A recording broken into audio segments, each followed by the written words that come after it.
Interruption, but I'm Mike Wilbon. You were gone all week, Tone. Did you miss me? I'm Tony Kornheiser. No. Just kidding. No. No, Yeah, of course I missed you. Nah, Of course I missed you. You were out there at course the I beach did. compound. You're probably throwing big parties. You know, those big, No, like Hugh Hefner-like no. parties. No. Played some golf, though. Had both my kids out there. That was pretty nice. And called you on the phone every other night. No parties. You knew where I was. I'm so disappointed. Way too old to party. Welcome to PTI, boys and girls. Mr. Tony is back in the attic. In today's episode, the Bucks win Game 5, the Olympics are a mess, and Jacob deGrom has forearm tightness. But we begin today with Colin Morikawa winning the British Open, the first time he ever played in it. He did the same thing 11 months ago, winning the PGA Championship, the first time he ever played in it. Jordan Spieth finished second, might have finished first, except for bogeys on 17 and 18 on Saturday. Wilbon, I know you love Morikawa. What do you make of Morikawa winning his second major so quickly at 24? I love him even more, Tony. And I just love the way look, there's so many great young players under 26, 27 years old.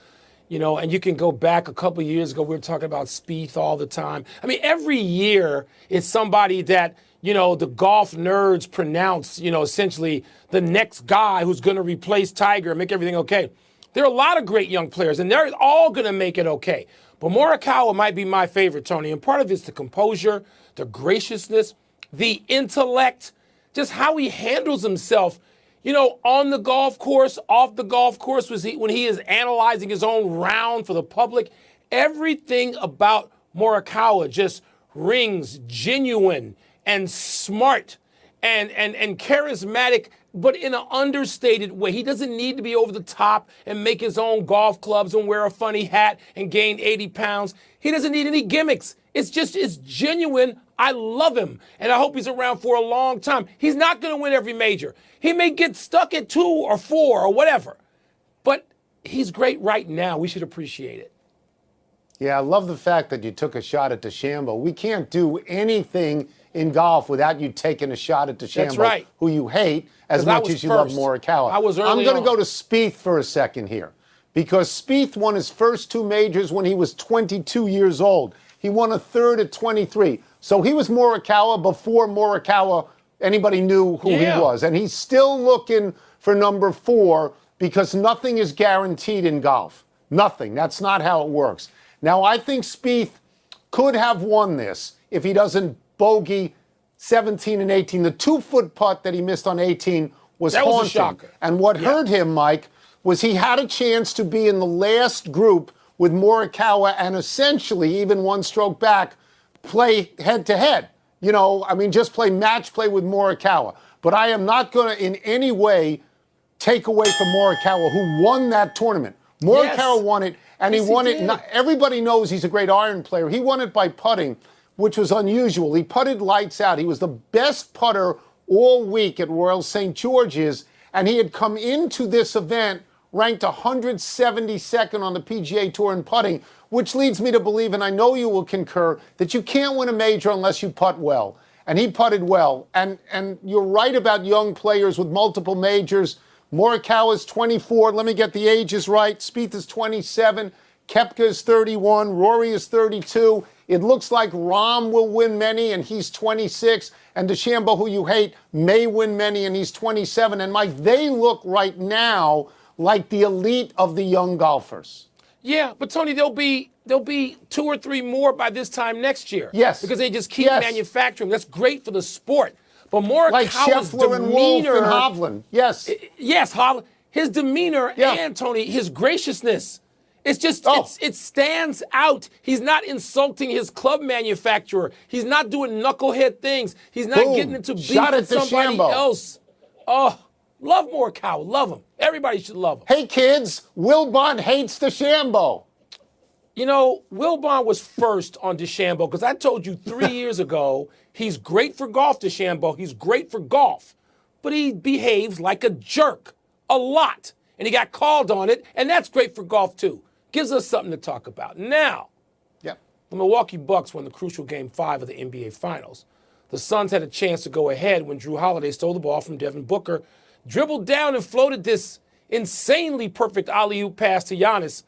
Tony, you had the Suns in a short series, so what do you now make of how Game 5 played out? Okay, so this was a game in which Milwaukee literally took the game from Phoenix when Phoenix was supposed to win.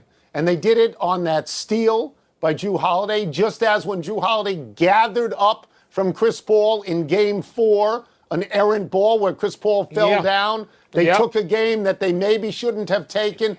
Each one, Giannis Antetokounmpo figures in the last few seconds, very importantly, either with a block or with a made basket. You are right. I thought Phoenix would win. It appears that I am totally wrong about this, and I yield to you because you were at the game. Well, you're not totally wrong because the series is still going. You'd be totally wrong if it was, 4-2 and the series is over, but it's not. It's 3-2, and the series plays on in Milwaukee tomorrow night. And Milwaukee just won a game, broke through and won a game on the road. I think that the Suns are going to win Game 6. And then we'll see what happens with games. This is what long, entertaining, competitive series do, Tony. The Suns did give away, in most part because of their 17 turnovers, Game 4. And that really put them behind in this series because they should have been up 3-1 going home. Now, they were up 3-1 against the Clippers, and they still lost Game 5 at home, and they had to go on the road and win. That's still possible. Very entertaining series. Booker's been great. Giannis has been great. Middleton mostly has been great. Chris Paul, who I just feel he has some injury that he's not going to talk about. He's a prideful guy. He's a great player with pride. And everybody, Tony, I've told you in this series, I've sat next to Isaiah Thomas and Avery Johnson, and they talk alternately about how everybody's got something by this point, 100 games in, and they're hurting somewhere. I know Chris Paul's hurting. He's not going to use that as an excuse. He had a great fourth quarter and got them back in it. I think if he can muster it up physically, I think the Suns are going to win Game 6 tomorrow. I want to go to another issue, and that's how critical you've been on Coach Bood. Not just me. Here's a guy who right now, up 3-2 in the finals, 29 other coaches in the league would happily trade places with him. I mean, we've watched him. They swept Miami. They came back. They were down 0-2 and 2-3 against the Nets, and they won that. They dominated Atlanta. They've come back from 0-2 against Phoenix, a team with more victories during the regular season than them. All I guess I'm asking you to concede is that he's got a good sense of his own team. His team does not give up. His team is in it, and he's one victory away from a championship. His team is terrific. Right, Mike? His team is terrific, and there are things he must do right, like prepare a team to go into battle, whether it's a season, a chunk of a season, a series, even a game. What happens in the game is another story, Tony. I quoted to you this morning on your podcast all the people, including the great Kareem Abdul-Jabbar, who I know you think is brilliant, that Kareem was asked on the eve of this thing, as much as he loves Milwaukee, he loves the players on his team, he loves the team. Did he think they were going to win? And a one-word answer was no. So I'm not the one. I'm not early on Coach Bood. Everybody's in there going, what in the world is happening? Like not playing Bobby Portis games 5, 6, and 7 against Mike, Kevin Durant. If they win this series, and if he's they going to win have to have an extension. He's going to have to have an extension. Coach right? Bood, somebody's going to have to say, woo, we're a little bit better than we thought. Let's move on. Yeah. The opening ceremony of the Olympics is set for Friday, and more athletes are testing positive for coronavirus. The United States has lost a basketball player, a gymnast, and a tennis player so far. Wilbon, how are you feeling about these games proceeding? Tony, I don't want to be the spoiled sport and say the game shouldn't go on, because I don't really believe that. I don't believe in the boycotts that have canceled games going back, in 1980 and 84, depending on what side of the politics you were on. I don't want to say cancel the games. But, Tony, I'm looking at it. I love the Olympics. You love the Olympics. I covered 10 Olympics. I can't wait for them usually. And now I'm just going, how much of this am I going to watch? And it's not even the latest round of, positive tests. It's not that. It's that there's so many worldwide distractions and things to depress the spirit around the Olympic. It's as if somebody's going to blow out a birthday candle and just blow out the Olympic flame. I'm not where I should be in my anticipation of the Olympics. And we haven't talked about this yet. I know how much you love the Olympics. Are you there? I do. Do you have the spirit for these Olympics that you usually have? So I've given this some thought, and as you know, to me it's a television show. That's what it is. The Olympics are a television show, and I will quote Don Ohlmeyer one more time, and not the last time on this show, that the answer to all your questions is money. The Tokyo Olympic Committee sunk a lot of money into this, and they want to recoup it. NBC sunk a lot of money into buying the broadcast rights, and they want to recoup it.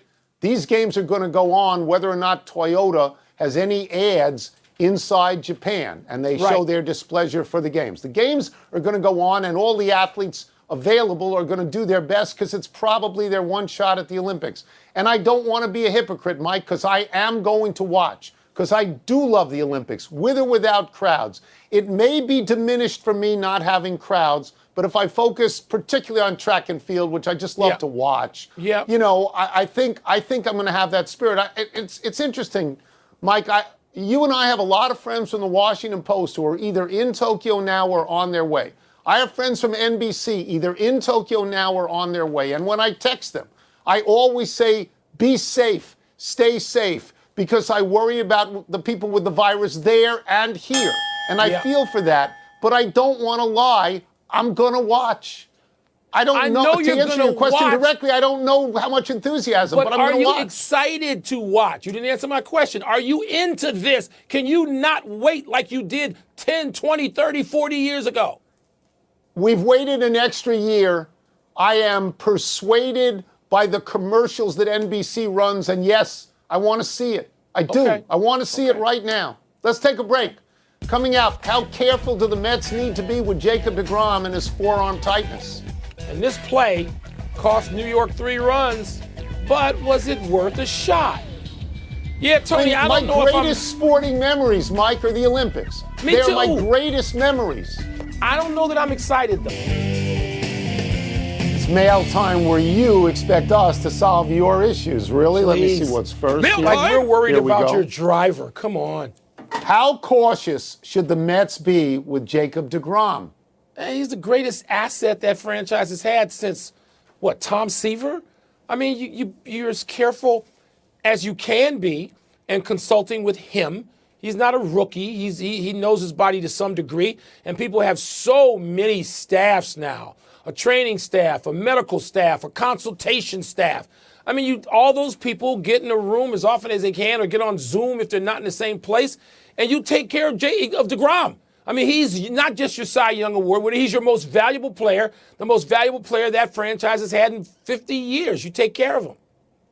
Yeah, he's the Hope Diamond of pitchers. You don't take him out of the box and shake him up. You don't do anything like that. Empirically, Mike, what we've seen gives us some concern because he's given up only 11 runs all year, but 7 since June 26, and his ERA has gone from .50 to 108. You can't risk him. And while there are other pitchers I could name, and I won't name, who won't go out there unless they're 100% perfect, deGrom will go out there, and he'll give it a shot. So my advice to the Mets is with the trade deadline coming up, go get a couple of starting pitchers and then wait on deGrom. Because in that division, you have to win it. It's a lousy division. There won't be any wild card teams. Yeah, so go out and win it and get him ready when he's completely ready. I didn't mean to skip over Dwight Gooden when I was talking about, you know, Mets valuable players. I don't have to go all the way back to Seaver. I got to make a stop with Dwight Gooden, and then we can go back to Seaver.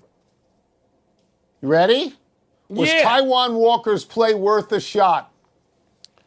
You know, Tony, it's always with a shot in live time when you're trying to make something happen. It didn't wind up being, I don't know, worth the shot, but in real time, don't you think it was worth the shot in real time when you can't measure exactly? You can't stop and say, let me go over to the scorer's table like the NBA and look at video for 35 minutes. You got to make a decision. He made the decision, didn't turn out to be the right one. It's not a reviewable play. Had he gotten over there more quickly when the ball was quickly fouled, it was worth a shot. But the replay that I saw, Mike, it actually looked like the ball was fair. And then he throws it away. The sin on the play, Mike, is that they don't get the ball. The runners keep coming in, everybody's screaming at the umpire, and they don't get the ball. So 3-run score, it becomes 6-0. It becomes a little league play. Now the Mets win.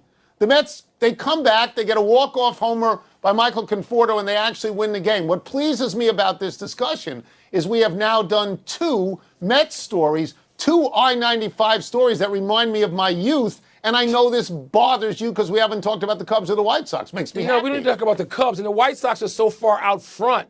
It's not worth talking about them because they're crushing people. I think Cleveland's still in second place in that division. We can spend, a day or two on the Mets. Let's not get crazy, though. Thank you. Okay, people, seriously, enough of you. Let's take one last break, but still to come. Baseball bans a fan for life. And Shohei hit his 34th home run, but was legging out a hit even more impressive. I don't want to talk about the Phillies. I don't want to hear about them. If we go Phillies, how do they not get the ball, Mike? You got to go after the ball. You just can't scream at the umpire. The runs keep coming around.